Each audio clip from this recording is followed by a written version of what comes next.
রৈখিক সহ সমীকরণ মনে রাখবে, হ্যাঁ, রৈখিক সহ সমীকরণ।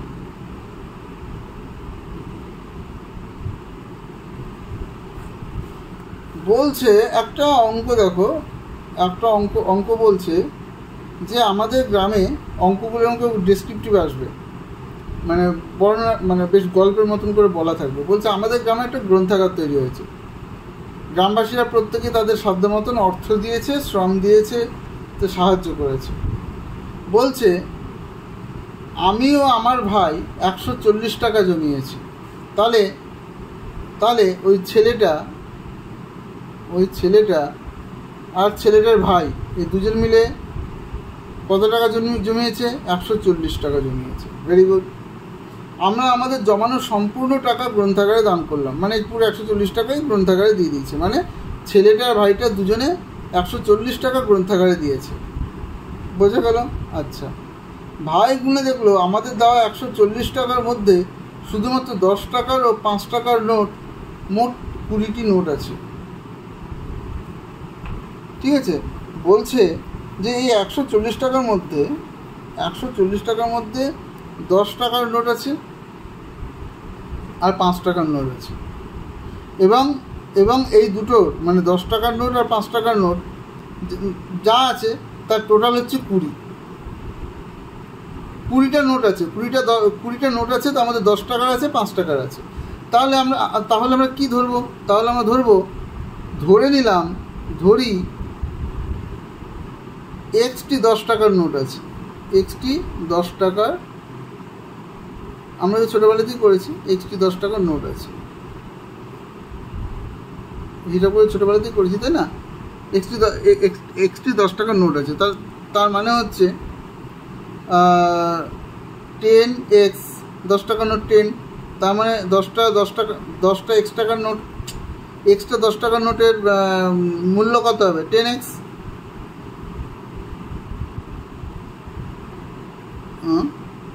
না, তার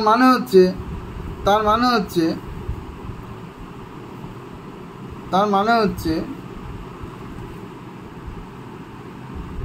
দুটো সমীকরণ পাচ্ছি। একটা হচ্ছে 10 টাকার নোট, যদি 10 টাকার নোট এক্সট্রা থাকে, তাহলে 5 টাকার নোট কটা আছে? 5 টাকার নোট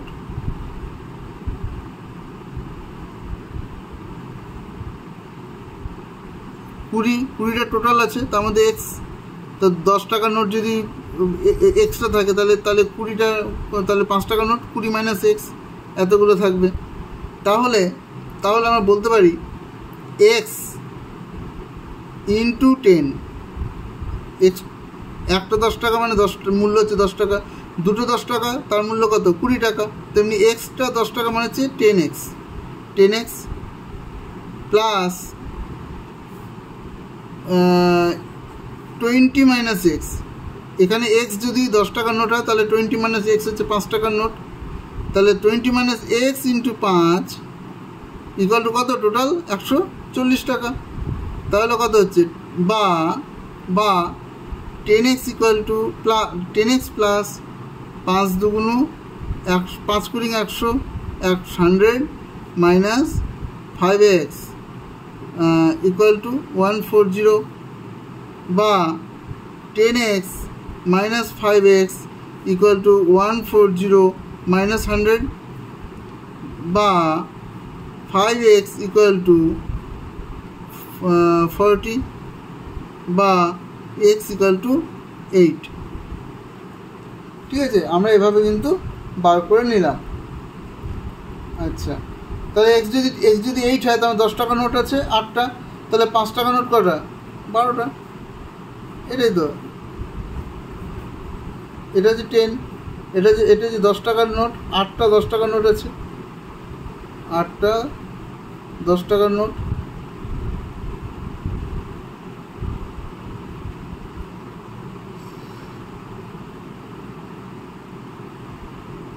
আর 12টা 5 টাকার নোট। কত হবে? 10 টাকার নোট মানে 80 টাকা। আর 5টা 12 টাকার নোট, মানে 5 টাকার নোট 12টা মানে 60 টাকা, দুটো মূল্যে তো 40 হচ্ছে না, 140 হয়ে যাচ্ছে। ঠিক আছে, তার মানে আমাদের উত্তর ঠিক আছে। তো আমাদের তো এরকমভাবে অঙ্ক করলে হবে না, আমাদেরকে এটা জ্যামিতি হিসেবে, তো গ্রাফি হিসেবে দেখাতে হবে। তো কি করতে হবে, আমাদেরকে এই অঙ্কটাই গ্রাফের আকারে করতে হবে। তো ডেফিনেটলি আমরা দুটো সমীকরণ পাচ্ছি, এই দুটোতে পাচ্ছি যে আমার কাছে যদি এক্সট্রা 10 টাকার নোট থাকে, ধরে নিলাম এক্সট্রা 10 টাকার নোট আছে,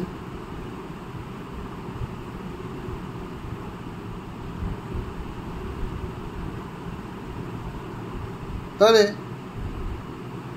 আর ওয়াইটা 5 টাকার নোট আছে, তাহলে আমরা কী করবো, তাহলে আমরা এক্স প্লাস ওয়াই কত হবে, 20। আর 10টা এক্স টাকার নোট আছে, তার মানে 10x প্লাস ওয়াইটা 5 টাকার নোট আছে, তার মানে 5y ইকুয়াল টু হচ্ছে 140।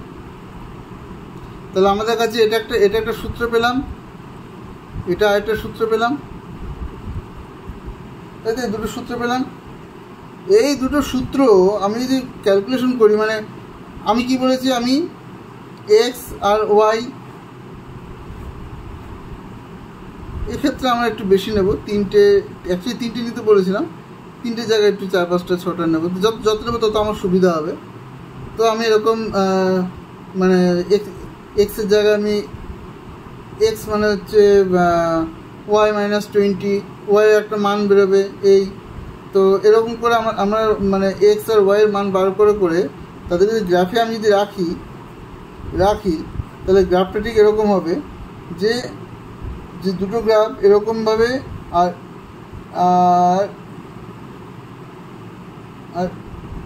এরকমভাবে ছেদ করবে, যেটা এটা থেকে ওই মানে হিসাব করে পাওয়া যাবে যে 8-12 এই ডিস্টেন্সে আছে আর কি, ঠিক আছে। 8-12 মানে এই যে পয়েন্টটা, এই পয়েন্টটা হবে এক্স থেকে 8 এদিকে, মানে এটা যদি ওয়াই ড্যাশ ওয়াই হয়, এটা যদি এক্স ড্যাশ এক্স হয়, তাহলে এইদিকে 8 আবার 12, ঠিক এই জায়গাটাতে আর কি বিন্দুটা ছেদ করবে, যেটা 12 হবে, ওয়াই হবে 12 আর এই হবে 8। এইভাবে আমাদেরকে ড্রয়িং করতে হবে। বুঝতে না পারলে আমাকে কিন্তু মেসেজ করবে ও কমেন্ট করবে, নাহলে কিন্তু সম্ভব হবে না বোঝা।